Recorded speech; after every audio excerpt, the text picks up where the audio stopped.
જબુ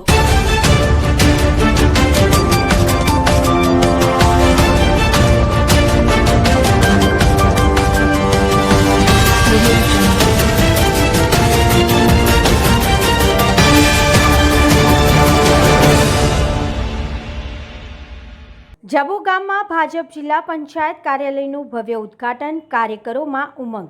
જય હિન્દ, નમસ્કાર દર્શક મિત્રો, આપ જોઈ રહ્યા છો છોટાઉદેપુર વ્યૂ સત્યની સાથે। છોટાઉદેપુર જિલ્લામાં આવેલા જબુ ગામ ખાતે ભારતીય જનતા પાર્ટીના જબુ ગામ જિલ્લા પંચાયત કાર્યાલયનું આજે ભવ્ય રીતે ઉદ્ઘાટન કરવામાં આવ્યું।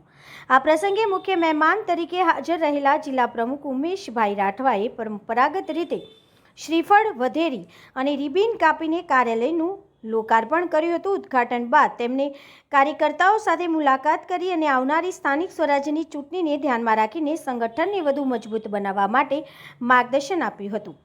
કાર્યક્રમમાં બોડેલી મંડળના પ્રમુખ, જબુ ગામ જિલ્લા પંચાયતના ઉમેદવાર, પાંચેવ તાલુકા પંચાયતના ઉમેદવાર તેમજ મોટી સંખ્યામાં પક્ષના કાર્યકરો હાજર રહ્યા હતા। સમગ્ર કાર્યક્રમ ઉત્સાહભેર અને ઉજવણીના માહોલમાં યોજાયો હતો। નવ કાર્યાલય શરૂ થતાં વિસ્તારના કાર્યકરોમાં આનંદની લાગણી જોવા મળી હતી અને આવનારા સમયમાં સંગઠનના કાર્યોને વધુ ગતિ મળશે તેવી આશા વ્યક્ત કરવામાં આવી છે। Bureau report, Virendrasinh Desai, Bodeli, Chhota Udepur.